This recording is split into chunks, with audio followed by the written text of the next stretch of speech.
Әр сөзді жүрекке кіргізбе. Әр айтылған сөзді жүрекке жақын қабылдай берме. Адамдардың пікірі сан түрлі.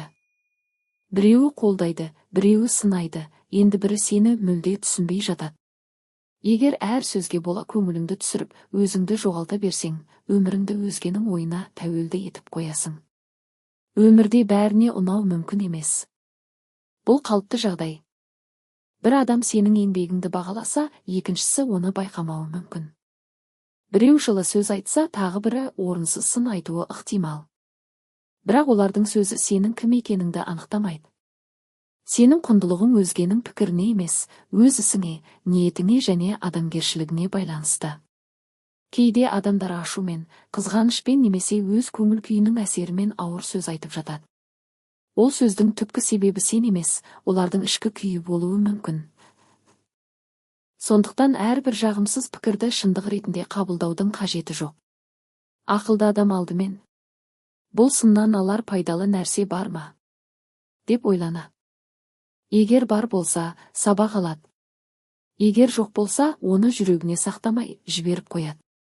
Жүрек ең қымбат орын.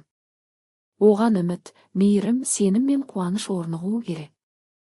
Ал әркімнің реніші мен ауыр сөзін сол жерге жинай берсең, жүрегің шаршайды. Сол себепті кімнің сөзіне мән беру керекенін ажырата білу маңызды. Сені жақсы көретін, шынайы жанашыр адамдардың кеңесіне құлақ ас.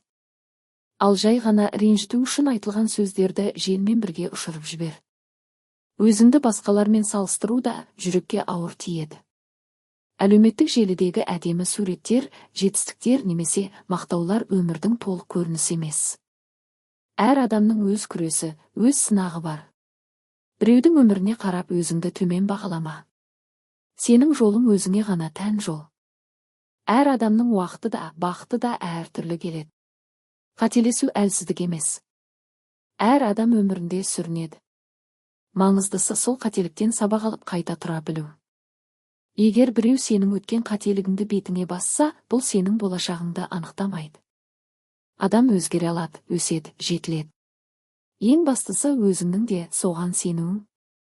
Өзіңді құрметтеу, өзгенің әр сөзіне бола күйремеу. Шекара қоя білу әлсіздік емес, керісінше ішкі күштің белгісі. Кейде үндемеу ең дұрыс жауап. Кейде кешіру өзіңді жеңілдетудің жолы. Ал кейде жай ғана алға қарай жүру ең үлкен жеңіс. Сынның екі түрі болады. Бірі дамыту үшін айтылатын әділ сын. Екіншісі кемсіту үшін айтылатын орынсыз сөз. Әділ сыннан қорықпа. Ол сені мықты етеді.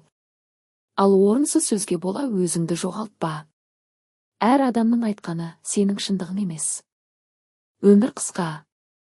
Оны ренішпен, өкінішпен және өзгелердің пікіріне алаңдаумен өткізуге болмайды. Әр күніңді өз мақсатыңа жақындауға, жаңа нәрсе үйренуге және жақсы адам болуға арна. Сонда сырттан айтылған сөздердің салмағы біртіндеп азаяды. Жүрекке бәрін сыйдыру мүмкін емес. Сондықтан жүрегіңе кімдерді, қандай ойларды және қандай сөздерді кіргізетініңді өзің таңда. Өйткені тыныштығың сенің ең үлкен байлығың. Оны кез келген адамның бір ауыз сөзіне айырбастама. Есіңде болсын. Адамдардың сөзі уақытша, ал сенің өзіңе деген сенімің ұзақ өмір сүреді. Егер өз құндылығыңды білсең, ешқандай орынсыз пікір сені сындыра алмайды. Әр сөзді жүрекке кіргізбе.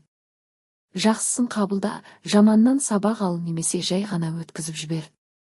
Өміріңді өзгенің бағасына емес, өзіңнің ар-ұятың мен мақсатыңа сүйеніп сүр. Сонда ғана ішкі тыныштықты сақтап бақытқа жақындай түсесің.